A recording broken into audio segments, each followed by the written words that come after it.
Hindi nga malakas yung ulan pero puting hindi ka na makakalabas ng ganitong panahon. Ang hirap. Ay naku, ilang araw na ako nakastambay dito sa bahay. Huling labas ko yung ano pa nung pumunta kami ng DCMA, nung nag-guesting kami dun sa live phone broadcast sa casting namin na yun. Kasama ko si Miguel at si Steven. Yun pa yung huling labas ko ng time na yun. Ang dami kong naisip na gawin or content or bahala na ako ng mga pwede kong i-shoot pag nasa labas ako. Kaso putik paano ako makakalabas kung ganito yung panahon?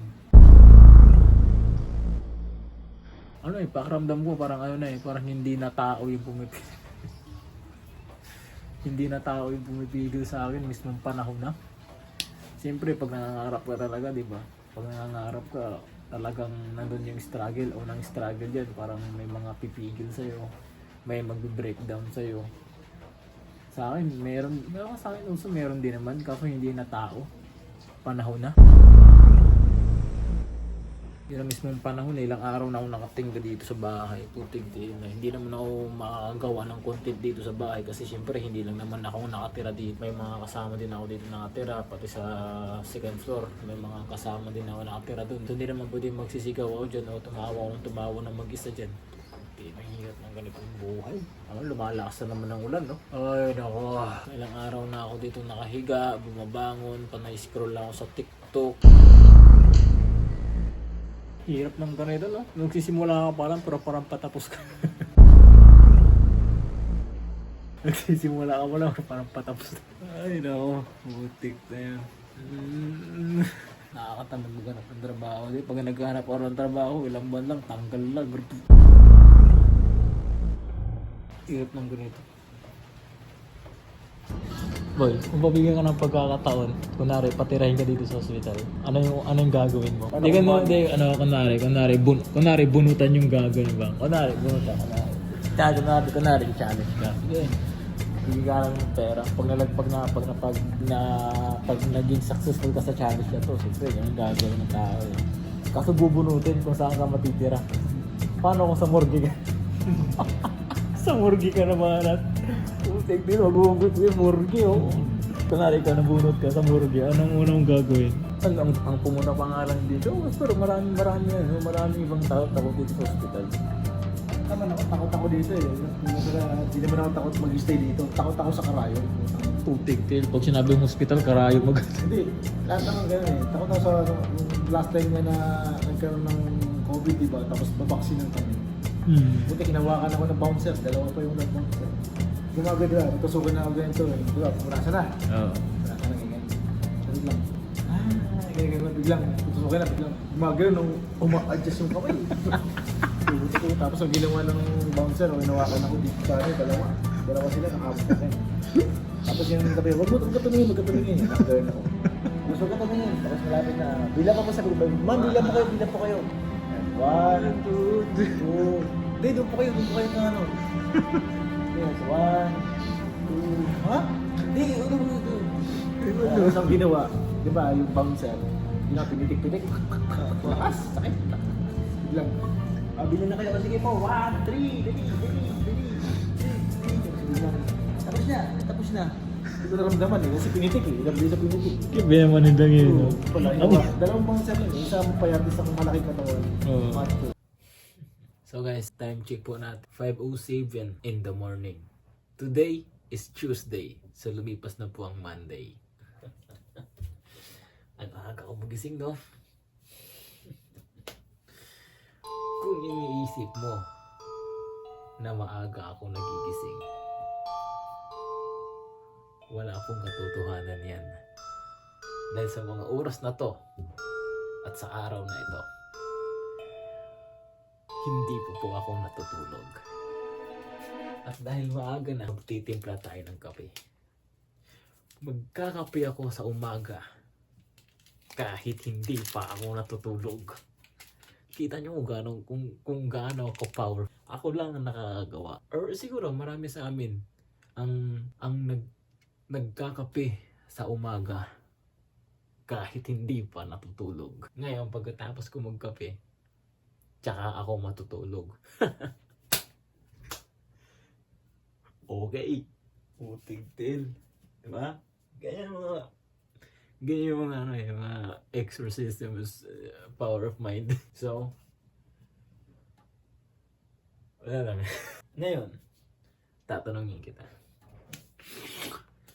Kung gusto mong gayahin ang ginagawa ko, pwede naman. Walang problem. Dahil hindi lang naman ako nakakagawa ng mga ganyang bagay dito sa mundo. Pero, ano ang mga technique kung bakit nagagawa ko ang isang bagay? So, mamalaman ng sikreto dyan. Unang-una, maging tambay ka. Maging tambay ka. Huwag kang magtatrabaho. Huwag kang mag-aaral, huwag kang magtrabaho. Magpuyat ka lang. Makakapagpuyat. Hindi ka pagod. Pangalawa, huwag kang maghanap ng trabaho. Huwag kang maghanap ng trabaho. Magpuyat ka lang. Yan yung mga pangunahing ingredients para, alam mo yun, yung puyat mo, satisfied. Hindi yung galing ka sa trabaho, magpupuyat ka, galing ka sa school, magpupuyat ka, hindi ka satisfied dun eh. Kailangan, bago ka magpuyat, yung wala kang ginagawa. O tulad ko, wala akong trabaho, wala akong ginagawa. Alam mo ginagawa ko, para scroll ako sa TikTok. O, pagod ba ako? Panay-load ng video. Walang ginagawa. Yan ang mga dapat ginagawa ng taong nagpupuyat. Walang ginagawa sa umaga, nagpupuyat sa gabi. Satisfied. Kapag ganun ang ginawa mo, satisfied ang pagpupuyat. Ngayon, dahil timplado na ang aking kape, oras na para magkape sa umaga kahit wala pang tulog.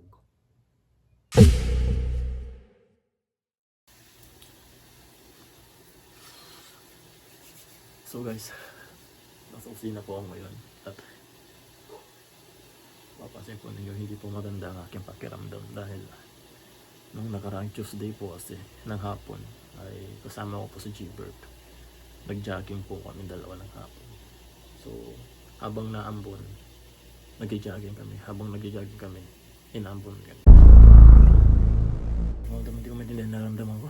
Alam niyo yung pakiramdam na tawag dito, yung nasa bahay ka na nga lang nagkakasakit ka pa. Paano pa pag may ginagawa? Pag nang ganun wala ka nang ginagawa, nasa bahay ka na, nagkakasakit ka pa. Ayun lang.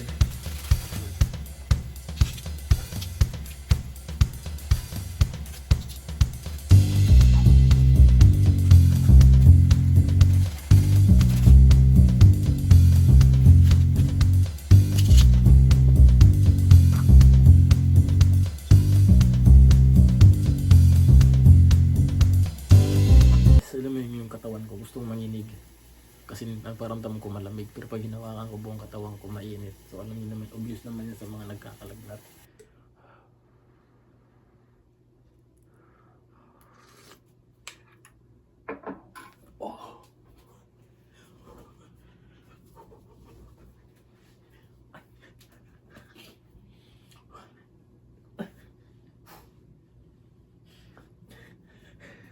Sarap. Lasang gatas guys. Ay putik din. Lasang gatas. One more chance. Yung kamay ko nanginginig pa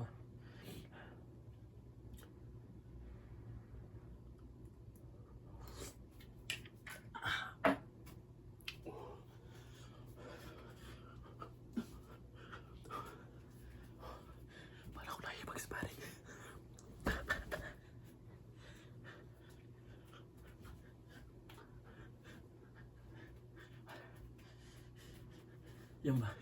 Yan ba yung nagagawa ng may lagnat? Di ko alam kung may lagnat ako, nasisiraan ako ng bait eh. Pag nakahiga ako, grabe. So, see you next episode.